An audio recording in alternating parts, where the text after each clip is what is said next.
Movie की शुरुआत में हमें एक फार्म दिखाया जाता है जहाँ पर बुल के बच्चे को तैयार किया जाता है फाइट के लिए। अब हम यहाँ पर फर्डिनेंड नाम के एक बुल को देखते हैं जिसको लड़ाई करना बिल्कुल पसंद नहीं है। वो सबसे अलग था और सबसे शांत रहता था। वो तो पौधे को भी पानी देता था। अब हम यहाँ पर वेल्टिनेट नाम के एक बुल को देखते हैं जो कि कहता है कि आज मेरे ही पापा जीतेंगे और उनका ही सिलेक्शन होगा। लेकिन ऐसा नहीं होता, बल्कि फर्डिनेंड के डैड जीत जाते हैं और उनको सेलेक्ट कर दिया जाता है। फर्डिनेंड इस बात से अपसेट था। वो नहीं चाहता था कि उसके डैड जाए फाइट करने, क्योंकि जो भी जाता था वो वापस लौट कर नहीं आता था। इसी बात का डर था फर्डिनेंड को। वेलिनेट काफी ज्यादा अपसेट था, वो गुस्से में था। वहीं फर्डिनेंड भी काफी निराश हो चुका था। अब वो रात में देखते एक ट्रक आता है। फर्डिनेंड सोचता है कि उसके डैड वापस आ गए, लेकिन ऐसा कुछ नहीं होता। अब वो फर्डिनेंड को पकड़ रहे थे। फर्डिनेंड वहाँ से भागने लगता है। वो लोग पकड़ने की कोशिश करते, लेकिन फर्डिनेंड वहाँ से भाग जाता है। फर्डिनेंड ट्रेन में चढ़ जाता है। अब फर्डिनेंड उस जगह से आजाद था। वो जंगल में चला जाता है। इसी बीच वो एक खाई में गिर जाता है। तभी वहाँ पर एक आदमी आता है, वो फर्डिनेंड को देख लेता है। फिर हम नेक्स्ट मॉर्निंग देखते हैं फर्डिनेंड को, वो एक फार्म में आ चुका है। वहीं पर हम नैना नाम की एक लड़की को देखते हैं जो कि फर्डिनेंड से कहते कि घबराओ मत, मैं तुम्हारा बहुत ख्याल रखूंगी। ये नैना के डैड होते हैं जिन्होंने फर्डिनेंड को बचाया था। नैना और फर्डिनेंड एक दूसरे के अच्छे दोस्त बन जाते हैं। अब वक्त बीतता रहता और फर्डिनेंड बहुत बड़ा हो चुका था। नैना और फर्डिनेंड एक दूसरे से काफी प्यार करने लगे थे। अब शहर में फेस्टिवल होता है। नैना के डैड फर्डिनेंड को लेकर नहीं जाते। वो कहते बेटा अब ये कोई बच्चा नहीं रहा, ये अब एक बुल बन चुका है। नैना ना चाहते हुए भी फर्डिनेंड को छोड़ के वहाँ से चली जाती है। लेकिन हमारे फर्डिनेंड भैया भी आ जाते हैं उस फेस्टिवल में। लेकिन तभी उनको एक मधुमक्खी काट लेती है जिससे उनको बहुत ज्यादा दर्द होता है। अब वो उछल कूद करने लगते हैं जिससे सारी चीजें टूट फूट जाती है। वहाँ तक कि पुलिस भी आ जाती है। ये लोग समझते हैं कि वो तो कोई जंगली बुल है, इसलिए उसको पकड़ने के लिए रेस्क्यू टीम आ जाती है। और फिर क्या, फिर उसको पकड़ लिया जाता है। उसको एक ट्रक में डाला जाता है। नैना भी उस फेस्टिवल में होती है तो वो फर्डिनेंड को देख लेती है। अब वो उन लोगों को रोकने की कोशिश करती है, लेकिन वो नहीं रुकते। नैना काफी अपसेट हो जाती है। वहीं पर फर्डिनेंड भी। फर्डिनेंड देखता है कि ये तो वही फार्म है जहाँ से वो भाग कर गया था।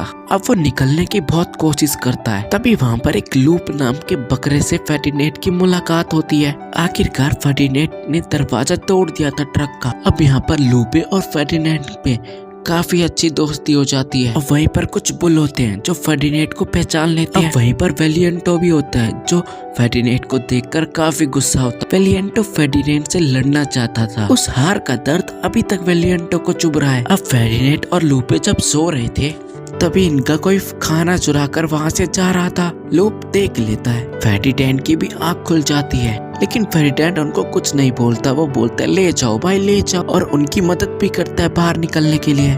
फर्डिनेंड वहाँ से बाहर निकलना चाहता था, लेकिन वो नहीं निकल पाता। अब हम सुबह देखते जो बुल की फाइट करवाता था वो आदमी आ चुका है कि इस बार कौन बुल सेलेक्ट होगा। सब बुल लड़ रहे थे, लेकिन फर्डिनेंड नहीं लड़ना चाहता था। अब यहाँ पर एक बुल काफी खुश था। वो सोच रहा था उसका सिलेक्शन हो चुका है, लेकिन उसको एक कसाई के पास भेजा जा रहा था। फर्डिनेंड उन्हीं लोगों से मदद मांगता है जिसको फर्डिनेंड ने खाना दिया था। अब वो लोग फर्डिनेंड की मदद करने के लिए तैयार भी हो जाते हैं। फर्डिनेंड जब बाहर निकलता है तो अपने डैड की फोटो देखता है और भी कई सारे बुल की फोटो होती है और उनके सिंग होते हैं जो अब मर चुके हैं। फर्डिनेंड अपने दोस्तों को समझाता है तुम लोग सिलेक्शन की वजह से खुश होते हो ना, वहाँ जाके बुल मारे जाते हैं। लेकिन वेलेंटिनो नहीं मानता इस बात को। इसी बीच इन दोनों की फाइट होने लगती है और वेलेंटिनो का सिंग टूट जाता है और फर्डिनेंड को सिलेक्ट कर लिया जाता है। वेलेंटिनो को कसाई के घर भेज दिया जाता है। अब वो बुल किसी काम का नहीं, इसलिए उसको मार दिया जाएगा। वही फेरेंटे लूपे से कहता है कि अब हम सबको लेकर जाएंगे, नहीं तो नहीं जाएंगे। अब ये लोग वहाँ से निकल जाते हैं और सबसे पहले एक कसाई के वहाँ जाते हैं। वेलेंटिनो को बचाने के लिए फेरेंट आता है, लेकिन वेलेंटो अभी भी नहीं जाना चाहता था। वहीं जो दूसरा बुल जो पहले आया था वो अभी बचा है, लेकिन तभी फेरेंटो जब मदद करता है तो सायरन बच जाता है जिससे वो बुल मरने वाला था। अभी वहाँ पे वेलेंटिनो आकर उन दोनों को बचा लेता है। अब हम ये देखते ये तीनों वहाँ से बाहर निकल चुके हैं और ये सब नज़ारे वर्कर भी देख रहे थे। वो सारे वर्कर इन लोगों को पकड़ने के लिए चले जाते हैं, लेकिन ये बुल आसानी से पकड़ में नहीं आते। अब हम ये देखते फटीनेट अपने दोस्तों की मदद करता है। वो उनको वहाँ से निकालने की कोशिश करता है। वो फिर अकेले ही उन वर्करों का मुकाबला करने के लिए चला जाता है, लेकिन उसको पकड़ लिया जाता है। अब उसे वहाँ भेजा जाता है जहाँ पे बुल फाइट हुआ करती थी। फटीनेट लड़ नहीं रहा था तो उसको लड़वाया जाता है। वो आदमी फटीनेट को पकड़ने की बहुत कोशिश करता है, लेकिन वो पकड़ नहीं पाता। अब वो बहुत गुस्से में था। वो फटीनेट के ऊपर तलवार से वार करने लगा था। फटीनेट को तलवार लग भी जाती है। वहाँ पर नैना भी आई हुई होती है। तलवार लगने के बाद फटीनेट बहुत गुस्से में था। वो उस आदमी को मारने ही वाला था, लेकिन वो नहीं मारता। वो फिर आराम से बैठ जाता है और फिर सभी लोग कहते हैं कि उस बुल को छोड़ दो। नैना फटीनेट को देखकर काफी ज्यादा खुश थी। अब वो आदमी भी फटीनेट को छोड़ देता है। वो लोगों की बात मानता है। नैना फिर फटीनेट के पास आती है और ये एक दूसरे से मिलकर काफी खुश थे। फिर वहाँ के लोग इनके ऊपर फूल गिराते हैं। नैना फिर सभी बुल को अपने साथ अपने घर लेके आ जाती है। वो लूप का शुक्रिया अदा करती है, क्योंकि भाइयों लूप की वजह से तो फटीनेट नैना से मिला था। लूप ने भी तो साथ दिया था बाहर निकलने के लिए। अब ये सब लोग खुशी खुशी रहते थे और मूवी यहीं पर एंड हो जाती है गाइस। तो आई होप गाइस मूवी की एक्सप्लेनेशन आपको अच्छी लगी होगी। कल फिर मिलेंगे न्यू वीडियो के साथ।